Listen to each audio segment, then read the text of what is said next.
یہاں پر پہلے بحث کر چکا ہوں تو دہرانا نہیں چاہتا، اور یہ وقت بھی نہیں ہے کہ فصلے کا ترجمہ واقعاً صرف نماز پڑھیں ہوگا یا کچھ اور بھی ترجمہ ممکن ہے۔ یہ ایک سوالیہ نشان اپنے ذہن میں رکھیے گا، میں گفتگو کو سمیٹ رہا ہوں۔ کیا فرمایا؟ عام ترجمہ نماز پڑھیں، عام ترجمہ نماز پڑھیں اور قربانی دیں۔ خدا کی قسم اللہ نے 2 چیزیں طلب کی تھیں، تو اہل بیت نے بھی ان 2 چیزوں کو اس طرح جمع کر دیا کہ 1-2 مرقع نہیں، نہ جانے کتنے مرقع تاریخ اہل بیت میں مل جائیں گے جہاں نماز و قربانی ساتھ ساتھ نظر آئے گی۔ سب سے پہلا مرقع جہاں نماز و قربانی یکجا ہے، اور وہاں جناب زہرا بھی موجود ہیں، وہ میدان احد ہے۔ میدان احد میں ایک طرف جناب حمزہ جیسے عظیم شفیق حضور کے چچا شہید ہیں، اور خود پیغمبر زخمی ہوئے ہیں۔ یاد رکھنا یہ منظر، تمام مورخین نے لکھا ہے، خود حضور پیغمبر زخمی ہوئے ہیں، آپ کے دندان مبارک شہید ہوئے، آپ کی خود جو سر پہ تھی، سر مبارک پر، اس نے چہرہ مبارک کو زخمی کیا، چہرہ آپ کا لہو لہان تھا اور زخمی تھے، اس لیے کہ جنگ احد حضور کی جیتی ہوئی جنگ مسلمانوں نے اپنی نافرمانی کی بنا پر ہاری تھی۔ رسول کی جیتی ہوئی جنگ مسلمان ہار گئے تھے، تو نتیجہ یہ ہوا تھا کہ حضور بھی زخمی ہوئے۔ اب حضور زخمی ہیں، چہرہ مبارک پر لہو ہے، اور کسی شقی نے اعلان کر دیا کہ قد قتل محمد قتل کر دیے گئے۔ اس سے قیامت برپا ہو گئی۔ مدینہ منورہ سے بی بی جناب زہرا تڑپ کر بیت الشرف سے نکلی، اور بعض خواتین کے سہارے سے میدان احد تک پہنچی۔ بی بی نے پہنچنے کے بعد جو مرقع دیکھا ہے وہ یہ کہ پیغمبر زخمی ہیں، نماز کا وقت ہے، نماز پڑھنا چاہتے ہیں، لیکن چہرہ مبارک لہو سے لال ہے۔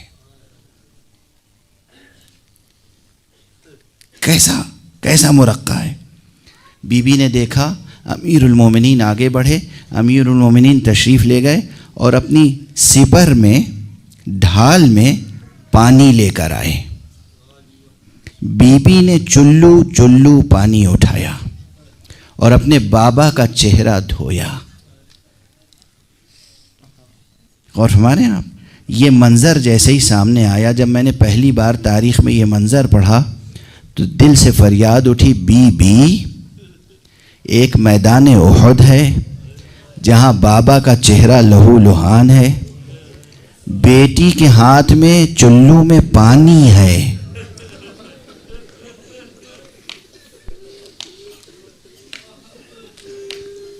امیر المومنین سپر میں پانی لے کر آئے ہیں، چلو میں پانی آپ لے رہی ہیں اور بابا کا چہرہ دھو رہی ہیں۔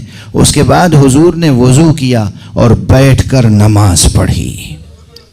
کیا پرہیبت منظر ہے، قربانی بھی ساتھ ساتھ ہے، نماز بھی ادا ہو رہی ہے۔ فصلی لربک وانحر، کیا عظیم مرقع ہے جہاں قربانی بھی موجود ہے اور نماز بھی موجود ہے۔ تاریخ لکھی جا رہی ہے میدان احد میں، فصلی لربک وانحر، اس طرح پیغمبر نے پروردگار کی طلب کو پورا کیا ہے کہ قربانی بھی موجود ہے، نماز بھی موجود ہے۔ لیکن دست ادب جوڑ کے میں سرکار رسالت میں آپ سے عرض کروں گا، آقا آپ زخمی تھے، آپ کا چہرہ لہو لہان تھا، آپ کا چہرہ لہو لہان تھا، لیکن اس چہرے مبارک کو دھونے کے لیے پانی موجود تھا۔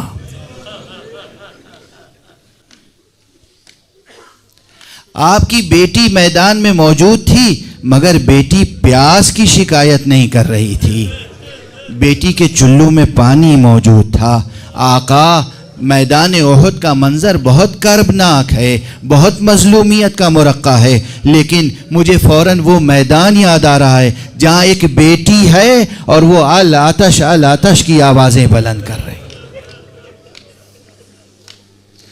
باپ ہے مگر پانی فراہم نہیں کر سکتا، چچا ہے مگر پانی فراہم نہیں کر سکتا، جوان بھائی ہے مگر پانی فراہم نہیں کر سکتا، یہ بچی ہے اور پیاسی ہے، اور کیا عجب منظر ہے، ذرا دونوں مناظر کا مقابلہ تو کریں، کیا عجب منظر ہے، کس قدر المناک منظر ہے۔ ایک منظر وہ ہے جہاں بیٹی کے ہاتھ میں چلو میں پانی ہے اور بابا کو وضو کرا رہی ہیں، اور یہ کربلا کا میدان ہے جہاں وضو کیا، یہ میرا بہت 30 برس پرانا جملہ اس وقت یاد آ گیا، وضو کیا، میدان کربلا میں کوئی ایسی جگہ نظر نہیں آتی جہاں خون سے پاک خاک مل جائے کہ تیمم کیا جا سکے۔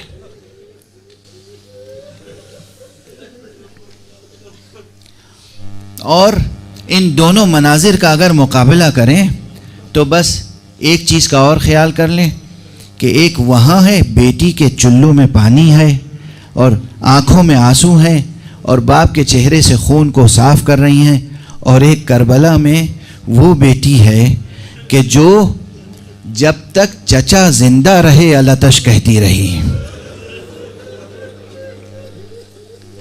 لیکن میری نظر سے کوئی روایت نہیں گزری کہ حضرت عباس کی شہادت کے بعد سکینہ نے یا رقیہ نے کسی نے پیاس کی شکایت کی۔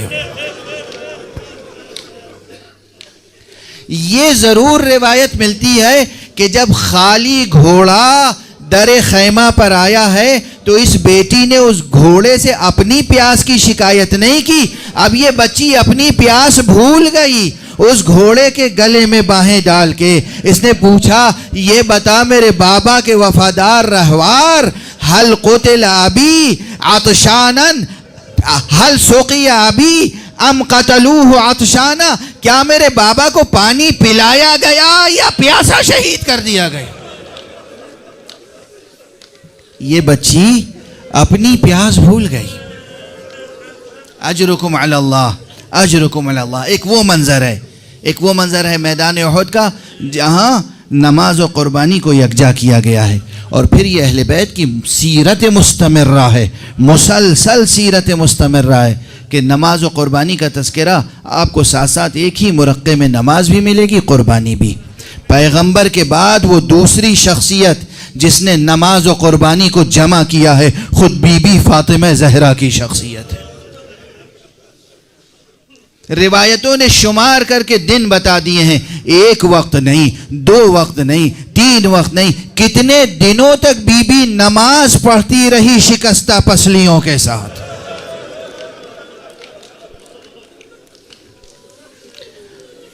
اور یہ پسلیاں کس طرح شکستہ ہوئی تھی؟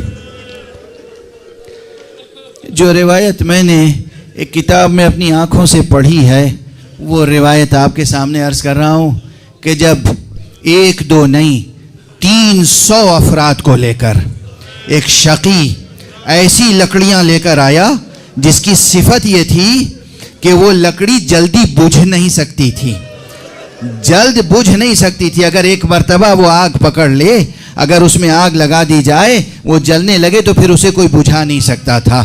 خشک لکڑیاں خاص طور سے اہتمام کر کے وہ لکڑیاں جمع کی گئی تھیں، گویا پہلے سے منصوبہ تھا کہ مصطفیٰ کی آنکھ بند ہونے تو دو۔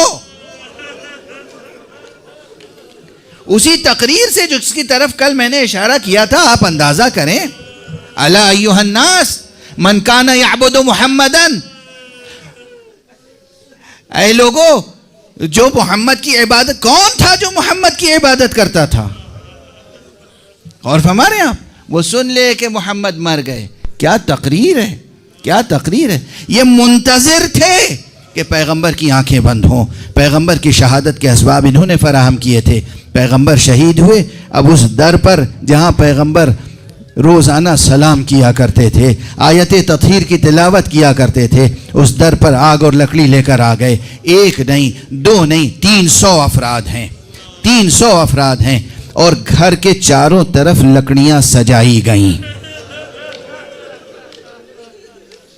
گھر کے چاروں طرف لکڑیاں سجائی گئی ہیں، لیکن آگ وہاں پر لگائی گئی جو دروازے کے قریب لکڑیاں تھیں۔ لکڑیاں جلنے لگیں، دروازہ جلنے لگا اور دروازے کے پیچھے بی بی آ کر کھڑی ہیں. ارے تم یہ کیا کر رہے ہو؟ اس میں حسن و حسین بھی موجود ہیں، فرزندان پیغمبر موجود ہیں، کیا تم ان کے اوپر اس گھر کو جلا دو گے؟ جواب آیا ہاں ہاں ہم جلا دیں گے، ہم جلا دیں گے. اور آگ لگا دی گئی. دروازہ جلتا ہوا ٹوٹ کر گرا. بی بی دیوار سے لگی کھڑی ہوئی ہے.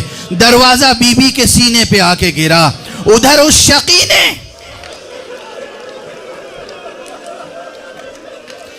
اپنی پیٹھ چوکھٹ کی طرف لگائی، دوسری دیوار کی طرف، اپنے پاؤں اس دروازے پر لگائے اور اس طرح پیسا کہ دروازے کی کیلیں پسلیوں میں در آئیں.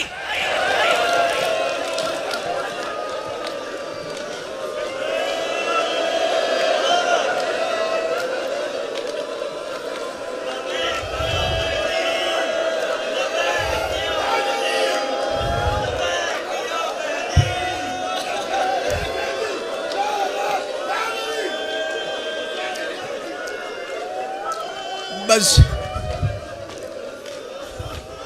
پروردگار آپ کو کسی غم میں نہ رلائے سوائے غم اہل بیت کے. پروردگار آپ کی آنکھوں کو غم اہل بیت میں کبھی خشک نہ رکھے. بی بی کی شہادت، بی بی کی مصیبت، بی بی کی مظلومیت. بی بی دیوار و در کے درمیان پیس دی گئی. بی بی تقریباً نیم غشی کی کیفیت میں گری زمین پر. آواز دی فضا کو، فضا میری خبر لینا. مگر ایک طرف محسن شہید ہیں، ایک طرف پسلیاں شہید ہیں، ایک طرف بی بی کو احساس ہوا ابو الحسن کے گلے میں رسیاں ڈال کر کوئی لے کر جا. بی بی نے اسی حالت میں آواز دینا شروع کی، کیا کر رہے ہو؟ ارے ابو الحسن کو چھوڑو، تم کسے لے کر جا رہے ہو؟